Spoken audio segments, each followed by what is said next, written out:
Tu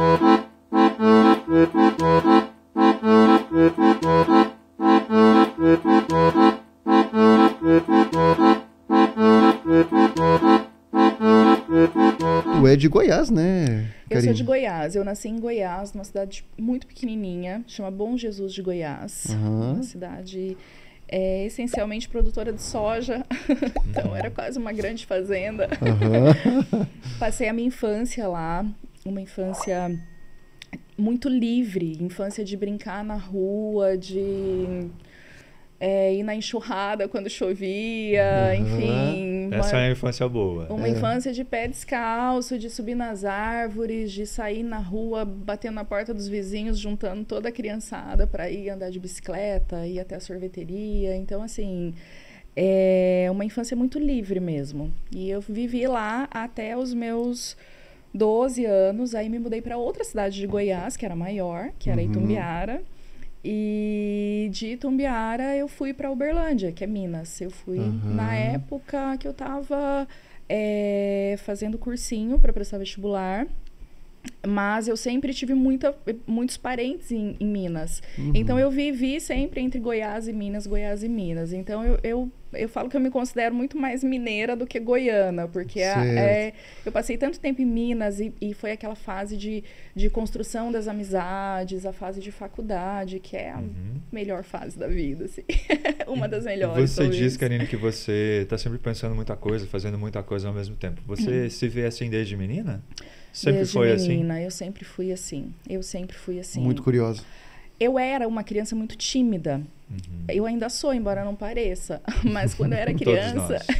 Não sei o Leandro, mas aqui nessa mesa... Não sei o Leandro, mas aqui nessa mesa todos são.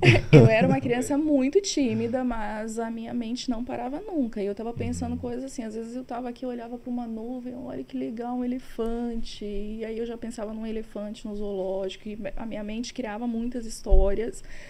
E, enfim... Você já pensava em atender o elefante? Já pensava em atender o elefante. O pior é que sim. Eu sempre fui muito apaixonada por macaco. Sempre foi o meu bicho preferido, assim. Sempre tive uma conexão mais forte.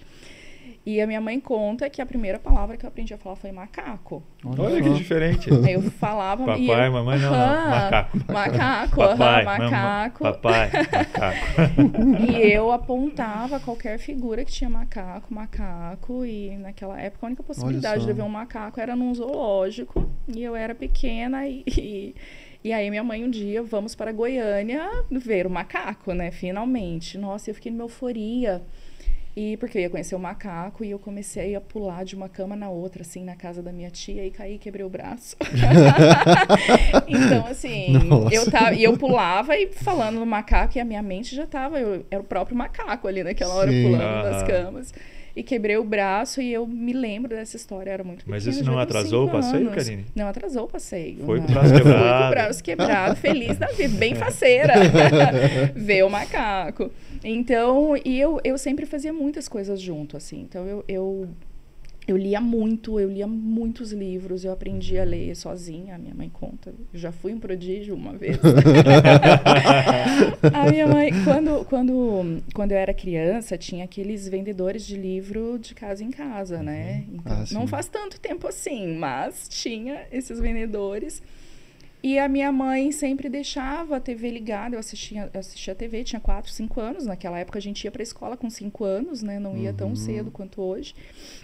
E eu não tinha ido ainda para a escola, estava com 4 anos e pouco, e a minha mãe fala que passou um vendedor de livros e ele começou a mostrar uns livros, né, infantis, e era coleção. Eu tenho esse livro até hoje, inclusive, assim, é uma relíquia. Tem macaco na capa? Não, tem um urso. Tem um urso na capa, não é um macaco. E o vendedor começou a mostrar os livros e eu comecei a folhear aquilo super curiosa, e ele falou brincando, né, se você souber ler isso aqui, eu te dou essa coleção de presente.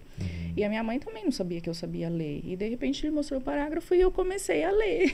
A minha mãe olhou para mim e falou, mas como assim você sabe ler, né? E eu ganhei a coleção de livros. E o livro, ele se chama O Urso que Tinha Música na Barriga.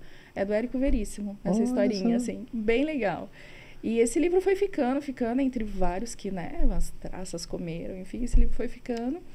E ali a minha mãe falou, meu Deus, mas ela sabe ler. E aí eu fui pra escola. E minha mãe não tem noção, nem eu sei como que eu aprendi a ler. Não sei. Nos programinhas educativos, eu acho, da TV que eu assistia, eu fui aprendendo a jogar ali. Pode ser. Olha só que curioso. Mas a gente sempre tem um livro. Você lembra disso, Érico? Qual é o livro que te despertou interesse pela leitura? Olha, eu acho que um dos que ficou mais marcado foi o livro do Menino Maluquinho, do Ziraldo. Mas eu acho que não foi esse o primeiro, não tenho uma recordação do primeiro, mas esse foi um dos que ficou mais marcado, assim. Foi o Menino Maluquinho. Gostava muito. E o seu? É um livro que relata justamente essa infância no interior, assim, numa fazenda, aquele negócio que quem nasce na cidade, quando vai para o interior, ele sente toda uma liberdade, né? Ele se depara com outro mundo onde ele parece que pode fazer tudo, né?